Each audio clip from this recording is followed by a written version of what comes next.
check that out.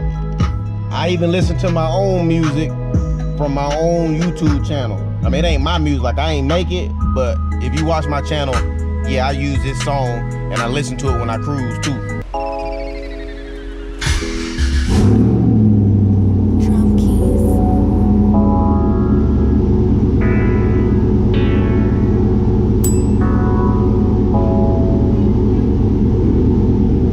Now that we got some transmission pressure, all we gotta do now is drive and do some adjustments. I'm going to put somewhere up here in the screen somewhere the standard that I basically Googled.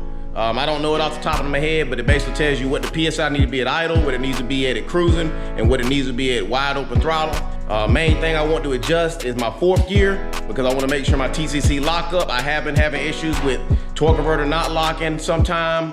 The ECU is commanding it, but I don't feel it, meaning that my RPMs are higher than what they should be, which ultimately means I can't drive it like basically too much more past, let's say like 65 miles an hour. 60 miles an hour, I'm at like basically 3,000, 3,500 RPMs, which I know it should be lower than that. But yeah, don't get that Amazon sensor. Y'all suck. Matter of fact, I'm gonna try to get my money back. All right, Speed Addicts Garage. All right, Speed Addicts Garage, we got some new meat for the front of the 240. When I talk about meat, I'm talking about tires. The front tires were cut pretty bad. So instead of spending a bunch of money, I don't know if it may benefit anybody, I went on eBay, had a bunch of options. I went with this brand here, it's called Full Weight. This is a 245/40 ZR18. I want to say both of them together was roughly like $160, $170. And let me show you the reason why I got it. Everybody get a tire usually based on the name brand or this right here, which is the tire pattern.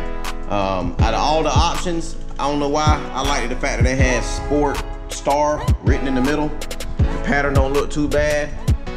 So we're gonna slap these on the front, and in a couple months, I'll tell you how they work out. Also picked them because they had a pretty good review also, so. And then a lot of people do like a 35 sidewall. I like 40s in the front, 45s in the back, just to have that little extra comfort. And since I got these aftermarket fenders, which are a little bit wider, I got wheel spacers on there too. I had to cut the studs down because the back of the rim was actually touching the nut. But let me know if this is a good or bad idea. Oh yeah, and also Streetcar Takeover Charlotte, we went there. I may have not posted the video yet, or I may have, but it was so awesome. Me and Adam are looking at trying to make that event right there. They're coming back to North Carolina October 1st through the 2nd, and I want the roll race. And I want to two-step that thing from a standstill and launch it and know what it feels like to have my neck snatched back. Have you ever had your neck snatched back? That hurt. I jumped. My daggone, I seen stars for a minute. My jump was blinking.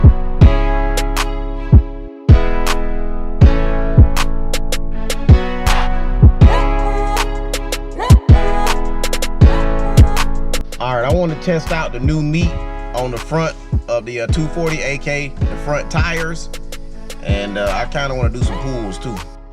Hey, and with the help of my new GoPro suction cup mount, hopefully it won't fall off. And also, I didn't document it, but the washer that I welded onto this spacer on here and over there, the washer cracked, so I took it off last night, welded it all up again, hit it with that semi-gloss, and now there's no noise when I shake this. Also tighten up a couple of my V-band clamps for the hot side too.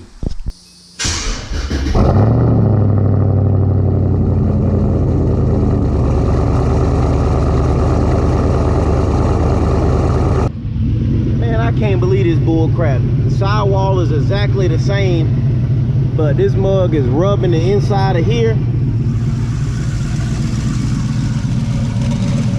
And it's rubbing right there, man. What kind of crap is this, dude? It's the same sidewall to 40. Unless I got some numbers wrong. Yeah, I think I got a solution for that.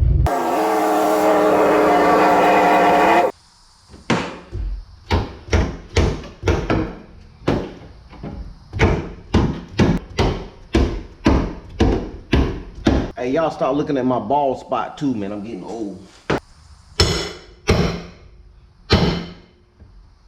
My cat been keeping me up at night, so now I can take some frustration out on this. I bit that seam lip all the way back. I'm sure y'all drift boys, if y'all watch the channel, I'm sure y'all know all about that. I should like to help everyone, Muslim, Jew, Gentile, black man, white.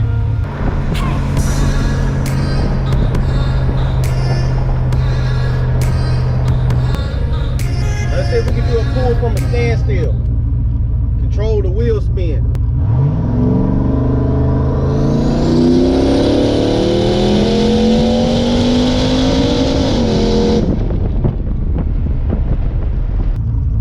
Let's try it again.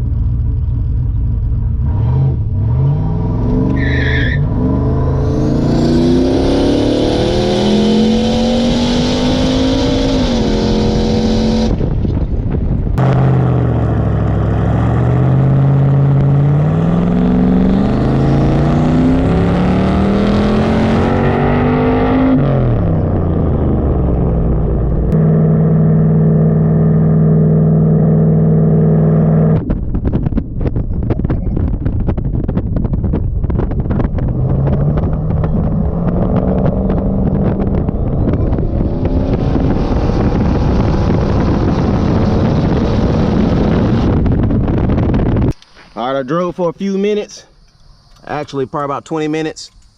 Nothing's rubbing there. Nothing's rubbing on that front side. I can't really tell, but it looked like it might be doing a little rubbing on the front, but it ain't enough to cause any concern. I'm having transmission torque converter lockup issues again.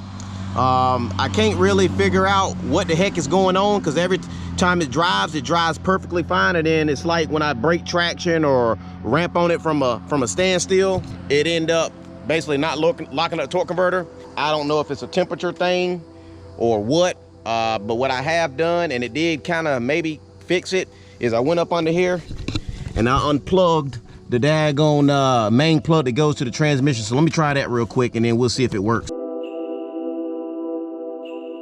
And I don't know if you can tell, but that's my vapor coming out of the catch can. My top ring is 30,000, second ring is about 32. And that's about how much vapor you got coming out of the can, in case you was curious. Hey, and in case you want to go to church, Wooten Chapel, tune in live on YouTube.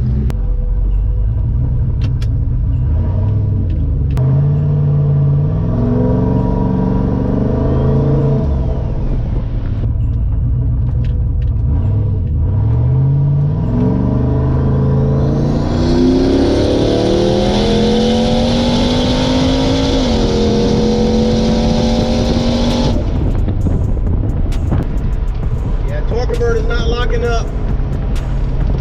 I downshifted the third and it felt real faint. I don't know what's going on.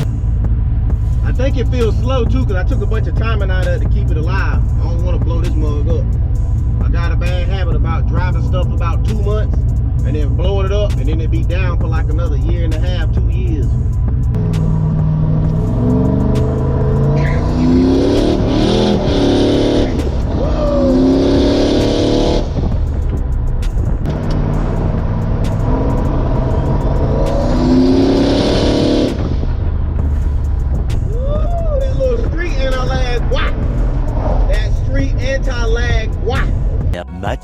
Much later. All right, I think I mentioned it on the past few videos that I've been having transmission issues with this piece of junk here. I got a little bit of time to spare. The first thing I'm gonna do is I'm gonna drain the fluid and see if it's got any debris in it. Let's drain the fluid real quick.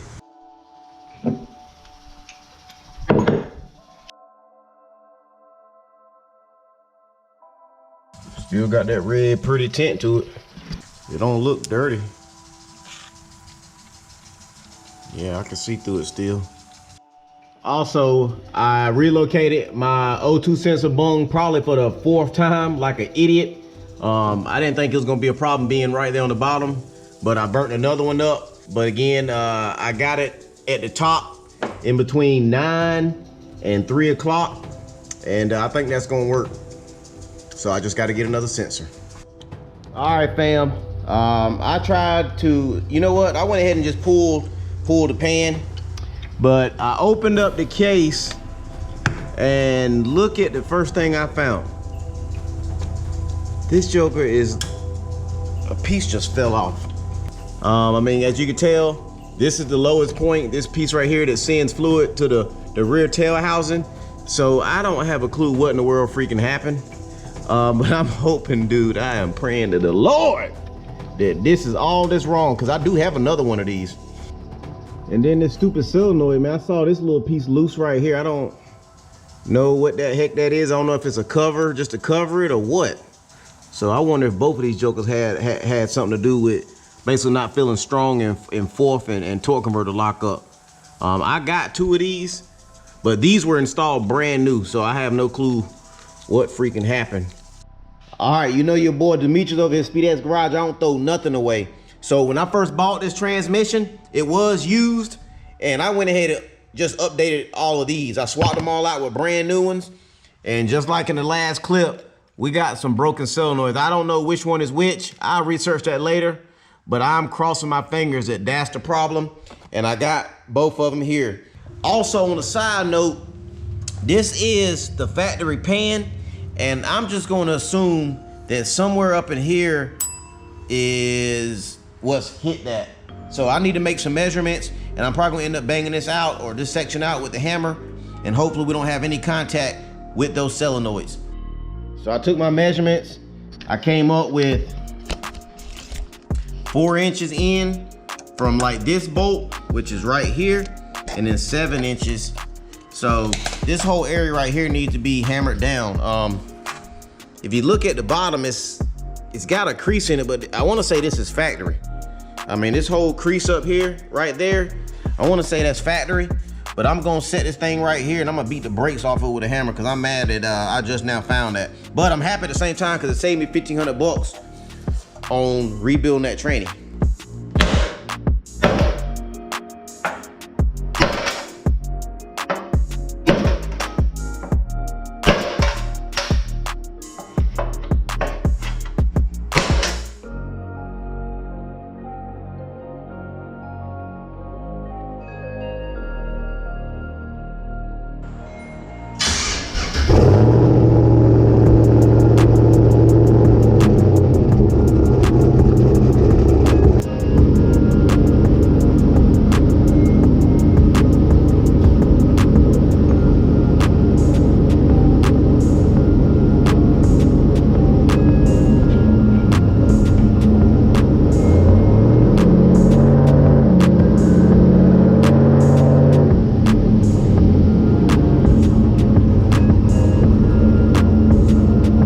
Now that we got the transmission fluid topped off, we got the 2 used sensors installed.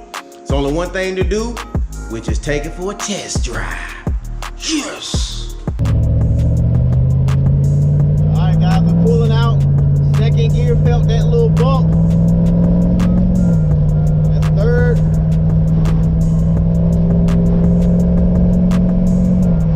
That's fourth. Go get some gas. We're gonna turn back around and drop it for a little bit, and I hope all is well. After like 10-15 minutes of driving, it'll start slipping if it's gonna show off on me. All right, we cruising.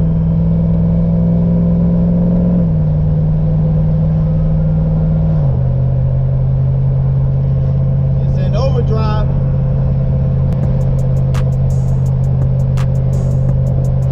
I'm at like 60 miles an hour, roughly like 2,060 RPM.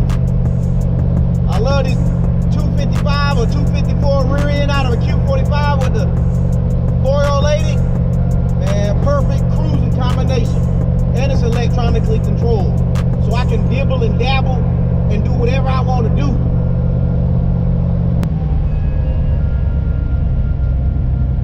About to hit it real quick.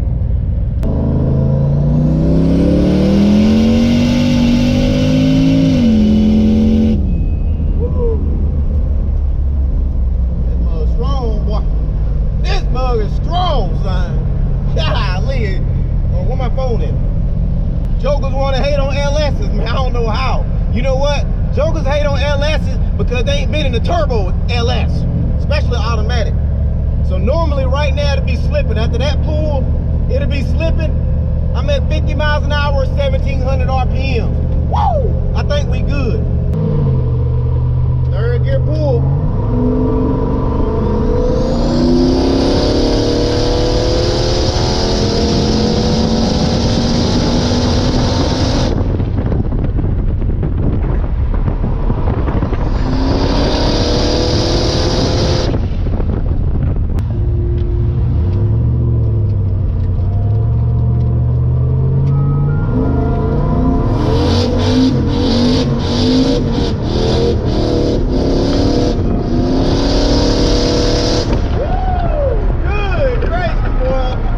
All right, Speed-Ass Garage, made it back to the house safe and sound. I put the transmission through the test and we're back in business. So now I'm able to bring you some more content on the LS 80mm 4L80 automatic transmission 240 content.